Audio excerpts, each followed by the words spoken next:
তারপর মজিয়া বেগম চারলধার, তারপর এটি কমলা বিবি চারলধার, সামুদ্রা খাতুন চারলধার, ববিতা বিবি চারলধার, আসমা বিবি চারলধার, ববিতা বিবি চারলধার,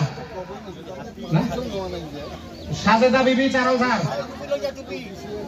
মনিরা বেগম চারলধার, শামসুন নেহার চারলধার, আনিসা বিবি চারলধার, মরিনা খাতুন চারলধার, কমলা বিবি চারলধার, মজিদা বিবি চারলধার, মঞ্জুয়ারা বেগম চারলধার,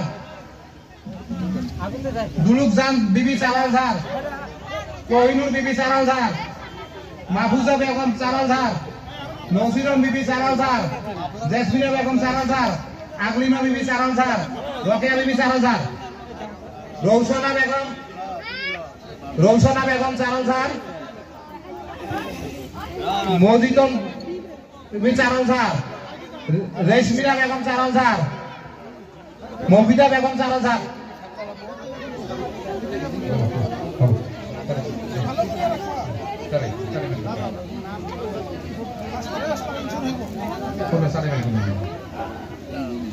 রাকিবুল ইসলাম চাটাইমারি, ফজর আলী চাটাইমারি, ডাক্তার বিটা সারজাল বিবি, ফয়জাল, শাহিনুর রহমান, শহীনুর বেগম।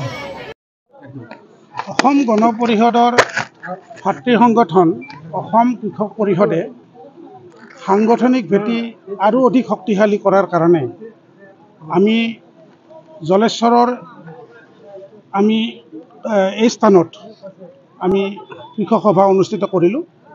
কৃষকসকলৰ মাজত চৰকাৰে গ্ৰহণ কৰা আঁচনিসমূহ যাতে মধ্যভোগী দালালৰ প্ৰশ্ৰয় নোহোৱাকৈ কৃষকে লাভ কৰিব পাৰে আৰু চৰকাৰে কি ধৰণৰ আঁচনি হাতত লৈছে এই আঁচনিৰ সুফল সম্বন্ধে আমি আজি কৃষকক অৱগত কৰিলোঁ। কৃষকসকল যথেষ্ট আনন্দিত হৈছে আৰু কৃষকসকল উৎসাহিত হৈছে আৰু অসমত কৃষকে যাতে কৃষকৰ উৎপাদন দুগুণ বৃদ্ধি কৰিব পাৰে তাৰ কাৰণে তেখেতসকলে আমাৰ পৰা কিছু পৰামৰ্শ বিচাৰিছিলে আৰু সেই পৰামৰ্শ ভিত্তিত তেখেতসকলে সন্তুষ্ট হৈছে। অসম গণ পৰিষদৰ সন্মানীয় সভাপতি অতুল বৰা ডাঙৰীয়া, কাৰ্যকৰী সভাপতি কেশৱ মহন্ত ডাঙৰীয়া আৰু কেন্দ্ৰীয় সমিতিৰ এটা মিছন আছে যে আমি প্ৰগতিশীল চিন্তাৰে ধৰ্ম নিৰপেক্ষ শক্তি হিচাপে লৈ আমি উন্নয়নক অস্ত্ৰ হিচাপে লৈ আমি জনগণৰ মাজত আহিছোঁ। আমি আহিছোঁ আমাৰ প্ৰাৰ্থী মিত্ৰজোঁটৰ সমৰ্থিত প্ৰাৰ্থী অসম গণ পৰিষদৰ প্ৰাৰ্থী জাভেদ ইছলাম ডাঙৰীয়াক বিপুল ভোটত আমি জয়যুক্ত কৰাব লাগিব। তাৰ কাৰণে আমি কৃষকক আহ্বান জনাইছোঁ। এই অঞ্চল বিশেষকৈ ইছলাম ধৰ্মী ভাইসকল আছে, এইসকল মুছলমান অধ্যুষিত অঞ্চল।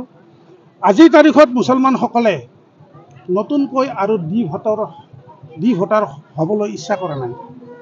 নতুনকৈ আৰু ডিটেনশ্যন কেম্পত তেখেতসকলে থাকিবলৈ ইচ্ছা কৰা নাই। তেখেতসকলে বিচৰা নাই যে আমাৰ মাজত হিন্দু মুছলমানৰ মাজত ভাতৃঘাতী সংঘৰ্ষ হওক। বিচাৰিছে মহাপুৰুষ শংকৰদেৱে দেখুৱাই যোৱা এখন সমাজ, আজান ফকীৰে দেখুৱাই যোৱা এখন সমাজ। আমিও প্ৰগতিশীল চিন্তাৰে অসম গণ পৰিষদে ৰাইজৰ আহি আমাৰ মনৰ কথা আমি ব্যক্ত কৰিলোঁ। আমাৰ মাজত আমাৰ প্ৰাক্তন বিধায়ক দলৰ জ্যেষ্ঠ নেতা জ্যোতিষ দাস ডাঙৰীয়া, আমাৰ সতীৰ্থ অসম সংখ্যালঘু পৰিষদৰ সন্মানীয় সভাপতি আনোৱাৰ হুছেইন ডাঙৰীয়া আৰু প্ৰমুখ্যে আমাৰ অসম গণ পৰিষদৰ জ্যেষ্ঠ নেতাসকল আছিল, কৃষক বন্ধুসকল আছিল আৰু কৃষকৰ প্ৰতিনিধি ইয়াত উপস্থিত হ'ল। আমি আপোনালোকৰ মাধ্যমেৰেও সমূহ মুছলমান সমাজক আহ্বান জনাব বিচাৰিছোঁ যে ভাইসকল, আপোনালোকে বিচৰা আজান ফকীৰে বিচৰা এখন শান্তিৰ সমাজ ধুবুৰীত প্ৰতিষ্ঠা কৰক। সাম্প্ৰদায়িক ৰাজনীতি উফৰাই বদৰুদ্দিন আজমলক আপোনালোকে বুজাই দিয়ক যে আপুনি আৰবতে ব্যৱসায় কৰে, হোজাইতে ব্যৱসায় কৰে, আপুনি ব্যৱসায় কৰক। এইকেইদিন আপুনি সংবাদ মাধ্যমৰ আগত যি ধৰণৰ বক্তব্য ৰাখিছে আমি হিন্দুসকলেও আমি লজ্জিত হৈছোঁ, একেদৰে লজ্জিত হৈছে মুছলমানসকলেও। সেইকাৰণে মই ভাবোঁ যে এইটো ৰমজান মাহ, এই ৰমজান মাহত আপুনি এনেধৰণৰ বক্তব্য ৰাখিছে আৰু আল্লাহেও কথাবিলাক শুনি আছে। মই ভাবিছোঁ, মোক দুই এজন বন্ধুই কৈছে ইয়াত উপস্থিত হোৱাৰ পিছত যে চাচাৰ ওপৰত এতিয়া আল্লাহৰ এতিয়া চাচাৰ ওপৰত কোনো ধৰণৰ আশীৰ্বাদ নাথাকিব, দোৱা নাথাকিব। এতিয়া চাচা যাব লাগিব। এইবাৰ আমি চাচাক কৈছোঁ যে মুছলমান সমাজক শান্তিত থাকিবলৈ দিয়ক, আপুনি য'তে থাকি বেপাৰ কৰে সুন্দৰকৈ আপোনাৰ ব্যৱসায় আপুনি চলাই যাওক, সাম্প্ৰতিক ৰাজনীতিৰ পৰা আপুনি অৱসৰ লওক। একেদৰে আমি কংগ্ৰেছকো আহ্বান জনাইছোঁ। মোৰ 2-এজন বন্ধু ইয়াত অহাৰ লগে লগে কৈছে, মই সুধিছিলোঁ যে ইয়াত ৰকিবুল হুছেইন কিয় আহিছে, বোলে টিভিত উঠিবলৈ আহিছে। সাংবাদিকসকলে খুব মৰম কৰে ৰকিবুল হুছেইনক, সেইকাৰণে এইকেইদিন টিভিত দেখুৱাই আছে, কিন্তু আচলতে তেওঁ ইয়াত নিৰ্বাচন খেলিবলৈ অহা নাই। গতিকে আজমল চাহাবে অকল ব্যৱসায়ৰ কাৰণে ৰাজনীতি কৰে নেকি? 100%। তেওঁতো নিজে কৈছে মই এজন ব্যৱসায়ী মানুহ, য'ত পাল্লা ভাৰী থাকে তাৰ লগতে আমি থাকিম। আৰু এতিয়া চাওক, তেওঁ ইয়াত থাকি বিজেপিক গালি পাৰে। আৰু মোৰ হাতত ফটো আছে, আপোনালোকে যদি চাই চাব পাৰিব। দিল্লীত কিন্তু তেওঁ অমিত শ্বাহৰ লগত বৈঠক কৰে। ইয়াৰ মুখ্যটো উদ্দেশ্য তেওঁৰ ব্যৱসায় সাম্ৰাজ্যখন সুন্দৰকৈ চলি থাকিলে হ'ল। ধুবুৰীৰ মানুহটো সেইটো বিচৰা নাই।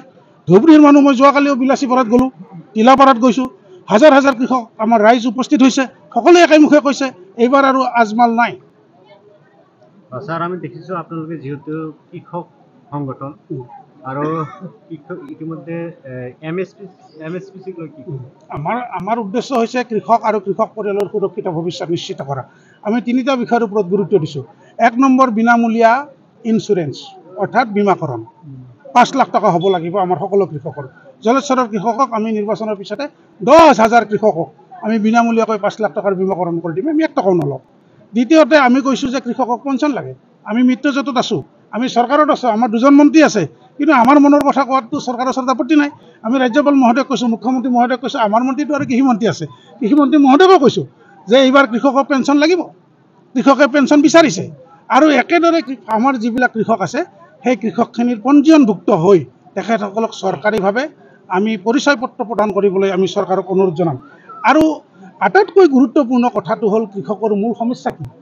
কৃষকৰ মূল সমস্যাই হৈছে তেওঁলোকৰ উৎপাদন বিক্ৰী কৰা এখন বজাৰ লাগে। আজি স্বাধীনতাৰ 75 বছৰ পিছতো কংগ্ৰেছে এখন কৃষকক বজাৰ দিব পৰা নাছিল। মই সেইকাৰণে কংগ্ৰেছৰ কথাটো উলিওৱা নাছিলোঁ যে অসমৰ ৰাইজে যিহেতু আমি কৃষকে সিদ্ধান্ত লৈছোঁ, অসমৰ কৃষকে যে আমি কংগ্ৰেছক বিদায় দিম, 24ত প্ৰথম বিদায় দিম আৰু 26ত সমুলঞ্চে বিদায় দিম। আজিৰ চৰকাৰে ডক্টৰ হিমন্ত বিশ্ব শৰ্মাৰ নেতৃত্বত আমাৰ সন্মানীয় কৃষিমন্ত্ৰী অতুল বৰাৰ তত্বাৱধানত আজিৰ কৃষকে চৰকাৰীভাৱে চৰকাৰী মূল্যত কৃষকৰ ফচল বিক্ৰী কৰিবলৈ সক্ষম হৈছে। Thank U.